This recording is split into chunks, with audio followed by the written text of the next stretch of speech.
Bismillahirrahmanirrahim. Assalamualaikum warahmatullahi wabarakatuh. Hello my student, how are you today? Alhamdulillah, I'm fine too. Anak-anak, hari ini kita akan belajar tema 6, subtema 3, pembelajaran kedua. Materi yang kita pelajari adalah informasi penting pada suatu teks. Penerapan konsep perpindahan kalor dalam kehidupan sehari-hari. Sejarah termos. Hampir semua keluarga memiliki termos di rumahnya. Termos memang sering digunakan untuk menyimpan air panas agar tetap panas saat digunakan. Biasanya, keluarga yang memiliki bayi yang memerlukan susu setiap saat menggunakan termos untuk menyimpan air panas. Termos adalah sebuah benda yang biasanya berbentuk tabung, seperti botol yang mempunyai dinding berlapis.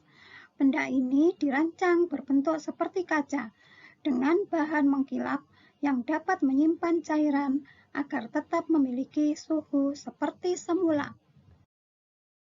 Dengan dinding dalam termos yang dirancang seperti kaca, maka kalor yang terdapat pada air panas tersebut tidak bisa berpindah dengan cepat.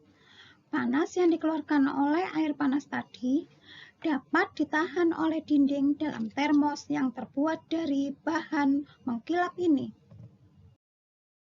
Sehingga air panas di dalamnya akan tetap hangat hingga beberapa saat, tergantung dari ketebalan dindingnya. Saat ini, termos tidak hanya digunakan untuk menyimpan air panas, tetapi juga untuk menyimpan air dingin agar tetap dingin. Pencipta termos pertama kali pada tahun 1902 adalah James Dewar. Penemuannya didorong oleh kebutuhannya untuk menjaga air minuman bayinya agar tetap hangat.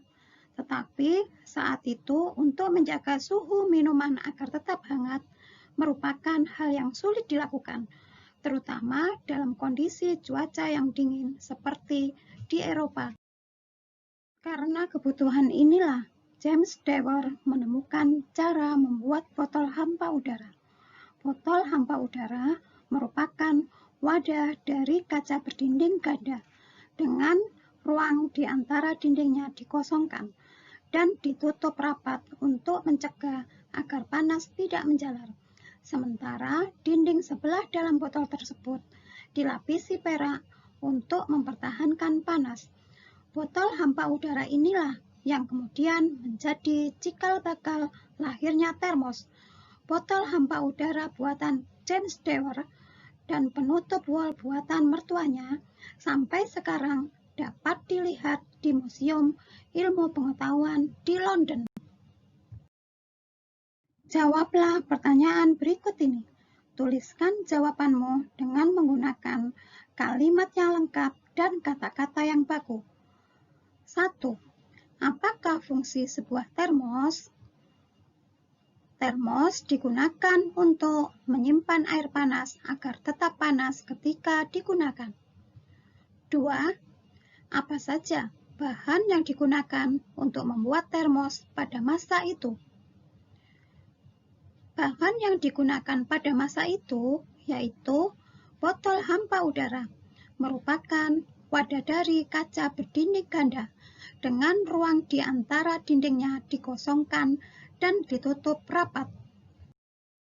3. Gambarlah bagian-bagian termos sesuai bacaan di atas. Bagian-bagian termos yaitu tutup sumbat termos, dinding dalam kaca, dinding luar kaca, air, ruang hampa udara, dinding pelindung kaca, karet penahan kaca. 4. Apa saja benda di sekitarmu yang menggunakan prinsip yang hampir sama dengan termos? Selimut dan jaket. Selain termos, tentu kamu pernah melihat benda-benda di sekitarmu yang menggunakan bahan isolator dan konduktor dengan berbagai kegunaannya. Mari kita baca bacaan berikut ini. Penggunaan benda konduktor dan isolator. Kamu sudah tahu bahwa panas dapat berpindah dari satu tempat ke tempat lain melalui konduksi, konveksi, dan radiasi. Ingat kembali apa yang dimaksud dengan konduksi, konveksi, dan radiasi. Pikirkan bersama dalam kelompok kecil. Barang-barang dalam kehidupan sehari-hari banyak yang memanfaatkan sifat benda sebagai konduktor atau isolator. Benda apakah itu? Isi dari paragraf pertama adalah panas dapat berpindah melalui konduksi, konveksi, dan radiasi. Selimut dan panci merupakan benda yang memanfaatkan sifat ini. Selimut memerangkap udara. Udara adalah isolator, sehingga tidak bisa menghantarkan panas yang keluar dari tubuhmu. Dengan demikian, badanmu tetap terasa hangat. Isi dari paragraf kedua adalah selimut dan panci memanfaatkan sifat konduktor dan isolator. Terbuat dari apakah panci itu? Panci terbuat dari bahan logam, misalnya aluminium. Aluminium merupakan penghantar panas yang baik. Panci akan menghantarkan panas ke makanan yang dimasak. Pegangan panci terbuat dari plastik. Plastik merupakan isolator, sehingga kamu tidak akan kepanasan ketika memegangnya.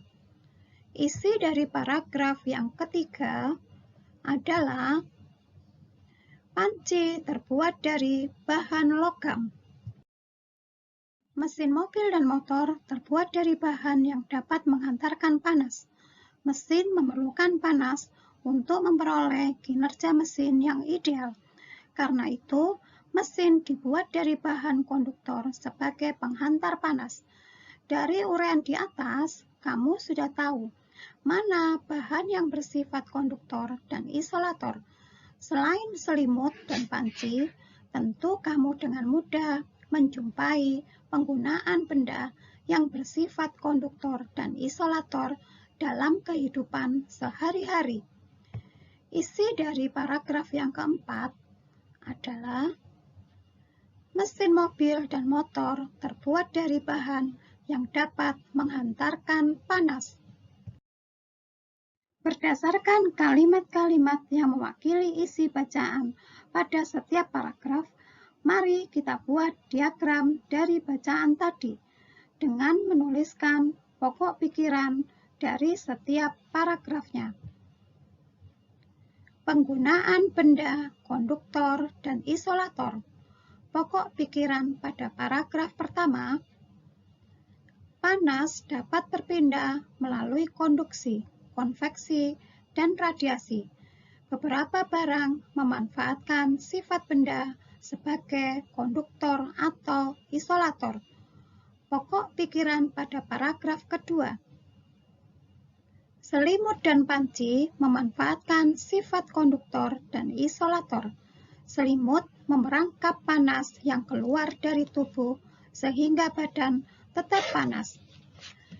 Pokok pikiran pada paragraf ketiga. Panci terbuat dari bahan logam. Panci menghantarkan panas sampai ke makanan. Pegangan panci bersifat isolator, sehingga kita tidak kepanasan saat memegangnya. Pokok pikiran pada paragraf keempat. Mesin mobil dan motor terbuat dari bahan yang dapat menghantarkan panas. Mesin memerlukan panas untuk memperoleh kinerja mesin yang ideal. Amatilah benda-benda yang ada di sekitar sekolah dan rumah kalian. Gunakan tabel ini untuk mengidentifikasi hantaran benda tersebut dan kegunaannya. Nama benda atau alat di sekolah.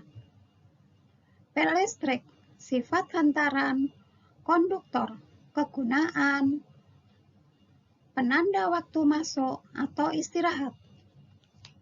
Sarung tangan, sifat hantaran, isolator, kegunaan, menjaga tangan tetap hangat.